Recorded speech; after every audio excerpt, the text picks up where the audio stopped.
Brighton's finest. Bringing the artists closer to you. You guys are something of a supergroup, and I'm interested to hear how the band came together, because there's parts of Fat White Family in there's parts of Insecure Men, there's parts of Paranoid London. How did you guys collide? All that started because I was in another band a long time ago called Black Daniel, and Saul and I played together. He was in between bands. It was actually before the Fat White Family even started. We played at the Windmill together. I was with Black Daniel, and he was with, I think, called Nagasaki Dust Patrol or something like that, like NDP or something. So we played together and then hit it off, whatever. And then a few years later, or like a year or so later, he wanted to do a New Year's Eve show and asked if Black Daniel could play, but we had split up by that time. And so instead, we just did a gig together, like, oh, screw it, let's just play. And just kind of improvise. And initially it was like basically all the Fat Whites and then just other members of other South London bands. And we just did this sort of gig, no rehearsal, no anything, and just kind of jammed. And then we just kept playing from there. As it went on, I brought in the Witherer, and him and I are in Paranoid London together. Paranoid London's his thing, and I do vocals with them, for the live show and stuff. So that's sort of how that connected. And then Ben Saltfingers came along because I was actually at Dan Carey, who produced the album, Dan and Alexis. I was at his house for his legendary, he does these Christmas parties.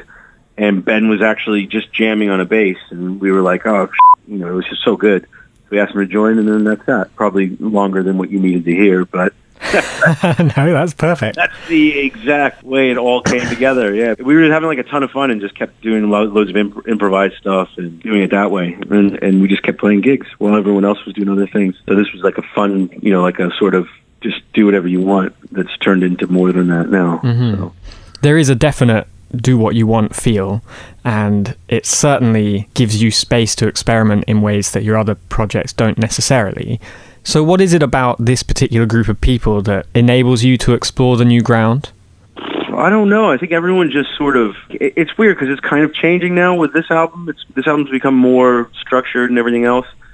And then with the next one that we're doing now, I don't know how that will come through. But when we play together, I think a lot of it has to do with time, meaning time constrictions.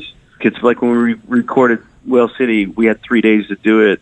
And Dan Carey was doing it, so we didn't want to waste his time. And Alexis, obviously, and we wanted to nail it. We're all comfortable playing with each other, so they're all amazing musicians. And, I'm good at what I do. They're all amazing at what they do. So it's we just kind of let it go and just see what happens type thing. Like I said, with this album, the first album was entirely improvised. So that was literally just Lightning and myself and Saul in a room for most of it. And just, it was 100% improvised. But this one was we had been playing for a while and kind of developing songs without even realizing it, just by jamming. And then quickly threw it together.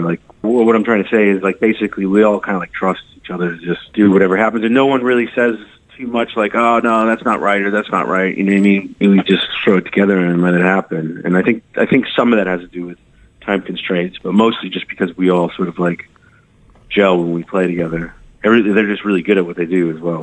Brighton's finest. This is Juice. I've heard a very interesting quote used to describe Whale City, which is, it's a rock opera so vast in magnitude that were it not for my being strapped naked to a chair in a garage, it could send a man hurtling towards the outer perimeters of uncharted space. Now, I'm wondering whether that refers to just how epic it sounds, or is it a rock opera in the sense of it has an overarching narrative going through it? Yeah, it's all of these things. That's from Goldfarb. That's from Dr. Alan Goldfarb describing it. He's this guy that we've known for a while. It's kind of I don't know, he's this old dude who's just sort of, not a life coach, but you know what I mean? He just sort of chimes in and he writes stuff for us, and he's pretty amazing. But there's definitely, this album, definitely Whale City, there is sort of a narrative in I wouldn't say opera, but there is definitely a narrative running through it from start to finish. I mean, I could explain everything, but I don't want to because I think it's just boring if people know. I think it's better.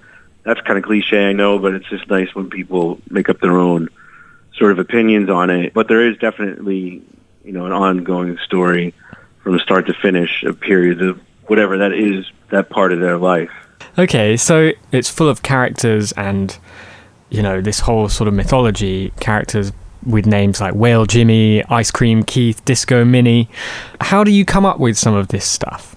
These are all like takes on people that you meet. Like, I mean, we all live pretty colorful lives, to say the least. We've all kind of been through the mill. I mean, obviously I'm 57, so I've had a much longer ride in this crazy life or whatever. But these are all like just like things that you meet, like spinning off ideas of real people that you meet in this world of music or whatever you're doing, art. And the process of coming up with a name is usually, I mean, to be boring and honest about it, usually just Lightning Jack and myself bouncing stuff off each other until we start laughing. And then once we start laughing and like go, there we go, and then it starts clicking, and then you're like, yeah, that's that. And then boom, it's easy cheese, you just do it. And then a lot of the times we'll write stuff after, you know, we'll write titles first and then songs second, because it's easy. You know what I mean? It's like an inspiration on a name or whatever, or you can build a world around a name, pretty much.